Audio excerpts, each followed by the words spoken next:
Hey there, this video is about the Florida and the Florida Keys spiny lobster mini season. Basically what it is it's kind of like a tourist season for lobster prior to the actual full commercial open season. It's 2 days. This year it's the 27th and 28th of July, which is tomorrow. It starts off at midnight, 12:01 a.m. basically, and then goes through 11:59 p.m. on Thursday night. So you got 2 days. Commercial are not allowed. It's just for recreational lobstering people. And I just kind of want to go over my basic lobster rigs. I don't do it a lot. I generally don't do mini season because it's really crazy. I mean, it's 10,000 plus people that just flood in, lots and lots of boats on the water, lots and lots of people on those boats, and people go a little bit crazy over these little spiny lobsters that we've got. So I kind of tend to not fish, not go on the water, not go out too much on the roads even, because it gets a little bit crazy out there with the influx of people for 2 days. They're in the sun and then they get out, but whether or not. But since I'm doing some GoPro videos, I figure I'll go ahead and do a day or so. We'll see what happens. These next 2 days are actually going to be kind of rough. They're going to be blowing 15 to 20 knots from the east. It's not even what I would consider fishing weather. I probably wouldn't go out in there, so it's going to cut down on, I think, the amount of people that might show up, although hardcore people will still do it. It's going to push a lot more people in close. Not that many will be going on the reef, so more people will be along the shorelines. So it might be a little more congested, so we'll have to see how that balances out. I'm still not quite sure. I'll probably head out to the Gulf side and go out to the outside edge is my usual spot, but we'll have to see how that pans out. At the end of the video, I'll put up a map of kind of my kayaking lobster spots, which are fairly in close. So in case you ever decide you want to come down and give it a try, and you can be able to do it yourself. So I just want to kind of go over my equipment. It's pretty cool because I like the streamline, not carry a lot of stuff versus some of the fishing things that I do. So it keeps it less complicated, less clutter, pretty quick, a lot lighter. So go over some basic stuff here. First off is general snorkel gear. Don't need anything fancy unless you're going to do it as a pro or scuba diving. Most of this is done in, for me, done in from 2 foot of water to max out at maybe 15 foot. I don't use a dive belt, and I'm not really free diving, spearfishing or anything, so you need time to get down, and you need time to kind of wedge out the lobster, catch it, and then resurface. Since I'm kind of doing this on my own out there, I don't use a dive belt to stabilize the weight to keep me down, based on the fact that I'd prefer to be able to get up to the top a lot faster just in case there's any problems on it. So just some basic snorkel gear. I got this at Divers Direct for pretty cheap, a little kit. So I got the mask and then the snorkel. Fins. Not 100% necessary since it's shallow and we're diving off of a kayak, and then I'll go over the kind of the 2 different ways that I do it. But it helps. It makes it a little bit more efficient. You can kick down a little bit faster. You can cruise a lot easier. So it does help out to have them. If you don't have them, I've done it without it, and you just got to pinpoint your spots a little bit better. For the specific lobster catching, there's a couple of different things you can use. This is the most popular, most basic. It's basically a tickle stick, they call it. And what it's for is that you'll reach under the ledges where mostly the lobsters are hiding in their habitat, and then you basically just kick them out a little at a time, and then you'll use your net to scoop them up or kind of pin them down and catch them. But they call it tickle stick because you just kind of tickle them out. You can also use a snare. That's a type of basically a stick with a snare rope on it. You can use it that way too and just pull them tight on them. You can also use a bully net, which is kind of like that net that I use for catching blue crabs, same type of thing. But the tickle stick is probably the most useful. I do have floats on it because you lose these a lot, because if you have them that sink, you have your hands full, you're going up and down a lot. You're climbing into your kayak a lot, they fall overboard and you don't realize it and they're gone. So I actually usually take out 2, if not 3, and just have spares. But then I put a float on it, a little floaty to keep it either to float or to at least kind of stand itself up so I can see it in the water. And then I put a little bit of color so that it'll stick out a bit. I also use this for marking a spot. So if I'm going along and then I finally see a lobster I want to catch, I could plant this in the rocks or whatnot, or have it so it's floating up like this. I can go back up, get air, come back down, and be able to find that stick and that spot where I'm at. The issue that you have is that there's no nothing that you could cite to kind of keep your coordinates at. So once you go down and come back up, there's nothing on the surface that you can mark your place. And then when you go back down again, a lot of the subterranean down there all looks the same. So it's very easy to get turned around, especially because you're going up in different angles and so forth. So it's good to have like a certain type of marker. And I've got other markers I'll show, but that's the tickle stick. Then you got the net, which is a very important thing as well. When you use the tickle stick, basically, you tickle the lobster out into the open, and then you basically pin the lobster. They usually will kick backwards and they'll kick into the net, and then you'll use your gloves, which are very important because they're called spiny lobsters because of all the spines. And then you can grab them by their body or the tail and just kind of hold them there and then go back to the surface. Okay, so it's kind of like all works as one. You go down to Kmart or West Marine or any of the stores that sell fishing diving equipment, and they'll have these little packages where you'll have a tickle stick, gloves, and a net for 25 bucks or so, roughly. Otherwise, you could piece it together with your trout net and regular work gloves or whatever.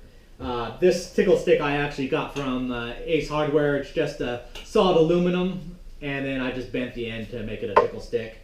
A little bit longer than a standard one, so it's a little bit more helpful. And then the legal requirements is a gauge, okay? And that's to mark the carapace to see that the size of the lobster is okay, approved. And you want to measure these things prior to using them because they're very cheap Chinese punched out metal. So if they're off and then you get something that's short, even though your gauge says it's legal, the Fish and Game checks it on theirs, which is definitely correct, and it's short, you're going to get a big ticket. So you always want to check those. And you always want to bring a spare. Even though this is tied off here, I also keep a plastic spare one tied on my kayak, so I have a second one in case this comes loose and I lose it or lose the net. Alright, so that's kind of the key things that you have to have. Other stuff that I've got is you need to have some sort of dive flag indicator to let boaters know where you're at, that you're in the water. I think it's the legal requirements are at minimum are like 12 by 12. Basically, this was my cheap trolling rod that I broke on that tarpon. So I just cut it off and then put this flag on it. And I think it is actually a requirement, I think, is that you need to have it diagonalized with a cable wire so that it stands up, because a flag that's just drooping down isn't going to really show, so you need something that keeps it up and fully visible.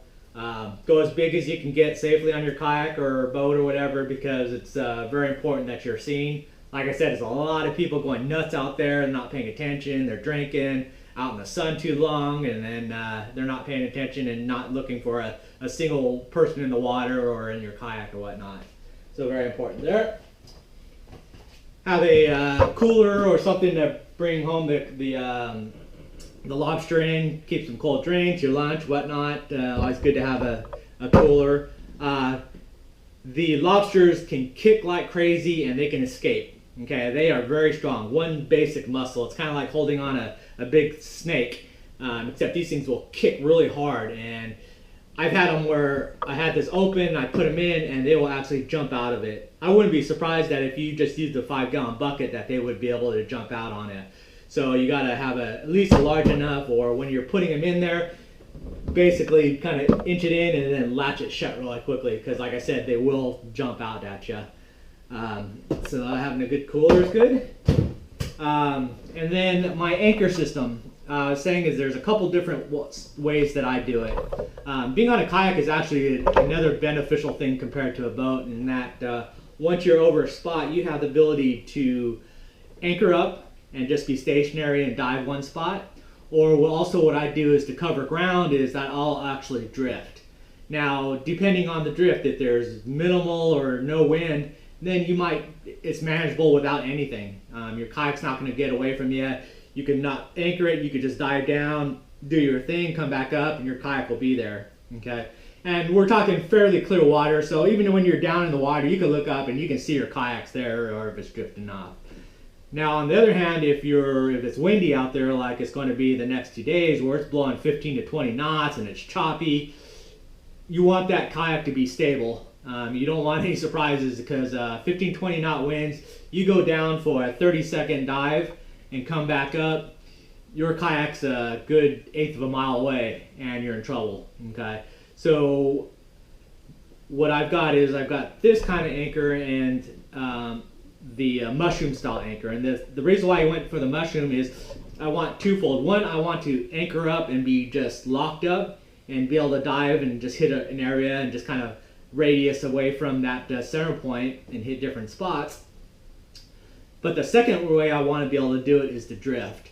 Now, with 15 to 20 knots or any breeze, it'll drift too fast. Okay, so it'll cover too much water, and I need to be able to slow it down. So with this mushroom anchor, what I'm able to do is I'm able to drop the anchor and have it almost vertical. And so it's basically just getting dragged along the bottom. And then that slows it down. If I want to slow it down even more, I'll put more of an angle, and then it edges it up, and then it'll start digging in, or to the point where I could put out a lot of an angle on it, and it'll basically lock up, and it'll be just like a regular anchor and anchor me down. But that ability to adjust my drag and will slow me down, so that way what I do with my kayak is that I basically hold on to the kayak and let it just drift along, and I just look down and look for holes and stuff that are stuff I want to dive, and then I'll jump down real quick, don't see anything, I'll get back up on the kayak and keep drifting with it. If I go and I'm drifting, I see something, I dive down, I see a lobster in it, I'll throw a marker, I'll go back up real quick, and then I usually have the anchor tied off in 2 different ways. A short way for vertical, so I'm just doing the drifting, and then I have a quick release, so I can quick release it off, and it'll have a lot more slack on it, gets that angle, and then I know that it's going to lock up and it's going to stop. Then I can go back to that spot, play with that lobster, and then my kayak is right there. Okay, and so that's what the mushroom style anchor does. A claw anchor or my Davison style anchor, that digs in and it wedges in right away, and I can't pull it up. I would have to get right over the anchor, try to release it, bring it all the way up, drop it down, it would stick. So it doesn't really work as well. So that's kind of good. Even a big rock would work good in that instance. So that's my anchor. And my last piece is I was talking about markers. A lot of times what you're doing is that I'm doing that drift, I see something, or even if I'm doing a perimeter where I've got my anchors positioned and I'm just kind of radiusing out and hitting different spots. If I see a spot, a lot of times what I'll do is I'll have this marker in my pocket, and all it is just a regular float tied to some regular string. I don't use fishing line because if it gets twisted up, it gets knotted too easy, where this stuff won't knot very easily. And I just have a couple of feet, maybe 2 or 3 feet. I don't need it to go all the way to the surface. I just need to be able to drop it on top of something. It'll sit in one place and it'll be a bobber just floating off of that area right there. So then when I go up to the top, I go back to the kayak, come back down, I'll see this just in mid-water column sticking out, and I know to go back to that spot, and then I'll be all ready for it. Because a lot of times I won't bring the net and then tickle stick with me because you're locking up one hand. I'm more efficient just swimming. I'll just test dive all these different spots, find a spot, use the marker, go back to the kayak, grab my net, tickle stick, and then go down and hit that spot. Or sometimes I'll even move the kayak so that I'm right over it so it's easier straight up and down. So that works really well, and I'll use just like a 2 or 3 ounce just weight, or again you can use a rock or a piece of metal as your weight because it's not holding down a lot of weight. And that's basically it. Yeah, sunscreen, lots of sunscreen, and just have fun. And then the next part of it, I'll just kind of show you the spot I'm going to go to. Not so accessible for normal kayak, but I'll show some spots on the Atlantic that I go later on in the season when there's a lot less people out there. And hope that helps. Thanks. Okay, so the spots that I go, or the spot I'm going to probably go tomorrow, is on the Gulf side over here. I'm going to launch out of Key Haven Road, out of this spot right here on Stock Island. It's actually it's Raccoon Key they call it, but basically at the end of this Key Haven Road, there's a cut in the mangroves, a couple spots in the mangroves. It's not a boat launch, couldn't launch a boat. It's just a cut in the mangroves where you could drag your kayak through. If you watch my Channel Key video, that's where I launch from. But it's what I want to do is stay away from any boat launches because they're going to be just crazy nuts with all the people down here. That'll be just a big cluster and a hassle. So I want to get away from that. This locks out any types of boat, and it gets me out in the Gulf side. Where I'm going to target is way up here on the Gulf side, just on the outer edge. Jewfish Basin all along this edge here. Now, I'm going to be hitting this area right about in this spot here. And the reason why is this whole area is super slow flats that's not boat accessible. It's not even really boat accessible by flats boats. And my kayak, I can do it barely, but it kind of alleviates the ability for regular boats to get through. They have to go around one of these other ways. But I'm going to just try to hopefully get away from the crowd and hit these upper end here. You usually do fairly well there, especially early in the season. Just looking for two different kinds of conditions. One are just like ledges and from basically rocky ledges, and the other spots are in the grasses where you see these big white sand patches. And what you're trying to do in those white sand patches is looking on the hard edges of where the sand meets the grass lines.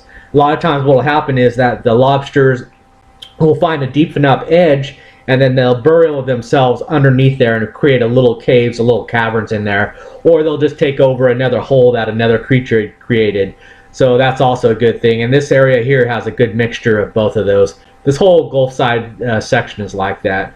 Now, one key thing to remember is that just like fish, there are no fences. Lobsters are everywhere. Back in the days when I used to live here before, we used to catch all of our lobsters right on Stock Island at the marinas, along the rock walls and so forth, bullinating at nighttime. Just very easy peasy, so don't have to go anywhere. And just like fish, anywhere there's good solid structure that they could hide into, you're going to find lobster around here. Now, on normal kayaking side where you don't have the ability to go, like that spot I'm going to go is roughly around 6 miles. So it's a bit far, but otherwise I would go on my Atlantic side, and again, keying in on this Geiger Key area, my favorite place I always go. There's multiple spots all along this edge here to go.